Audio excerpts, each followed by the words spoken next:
How's it going, Dave in Comic Book Investments? So, came across some interesting news. If you guys don't know, there's an auction house called Golden Auction. If you have Netflix, they actually have a kind of like a reality TV show. I mean, with all reality TV shows, it's mostly all scripted and fake and everything like that. Even like Pawn Stars, I mean, that's all like pre-arranged and it's mostly just fake stuff.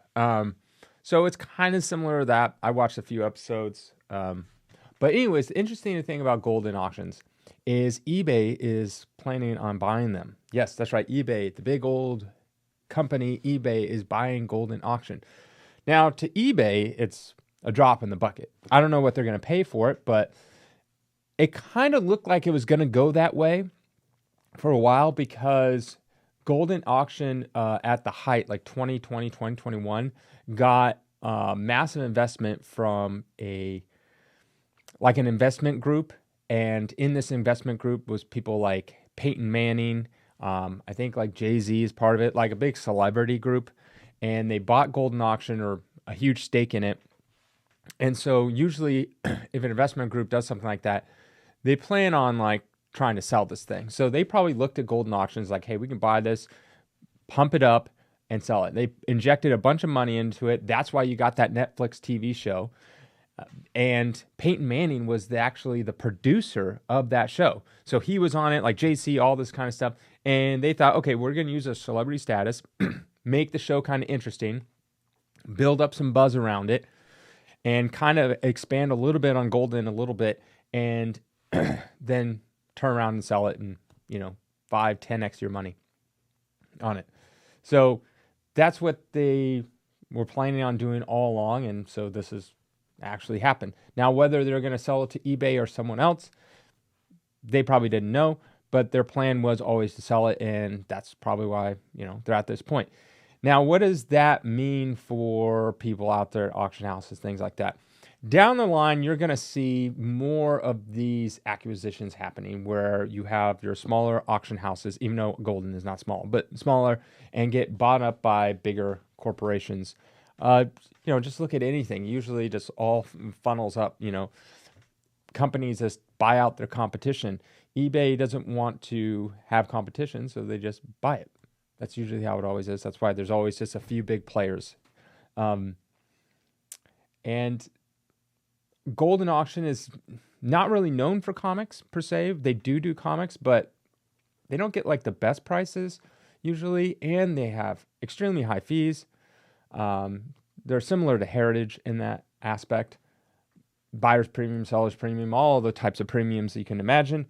So what I think is going to happen is don't expect the fees to get cheaper. Expect to probably be more expensive. I think Golden, if eBay owns it, Golden will still stay around, but it'll just be owned by eBay, so all the money will be funneled in there. I don't think it's going to be a better experience in terms of, just look at eBay. It's going to be like, it'll definitely get worse. It'll probably get more expensive and probably have ads, all sorts of things.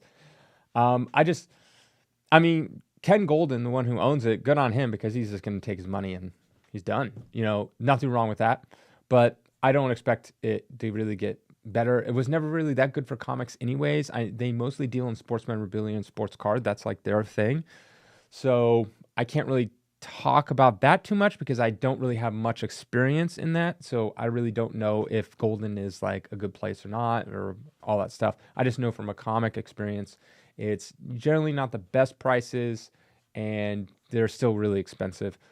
I could see down the line Comic Link and Comic Connect maybe being bought out as well. Just because if you think about it, you have Vincent over at Comic Connect and you have Josh, I believe his name is, at Comic Link. And they're getting older. And so unless they pass it down to their kids and their kids are really jazzed about doing it, like, what are you going to, like, they'll probably just take the money and, move on from it and then do it. Unless they're the type that like, oh, I'm going to do this until I die. But if they're like, I'm I'm ready to retire. My kids could care less. If they have kids, I don't know. Um, yeah, and they just let it go. Because the thing is, even if you do pass it to your kids or you pass it down to someone else, they could really suck at their job.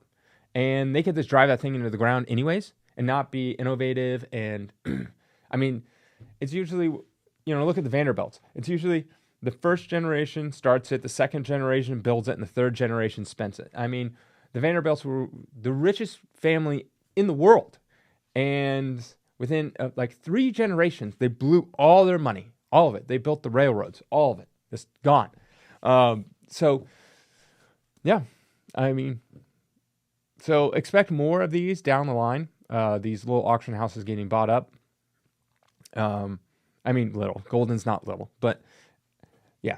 So that's going to be very interesting. Let me know your thoughts. Have a great day.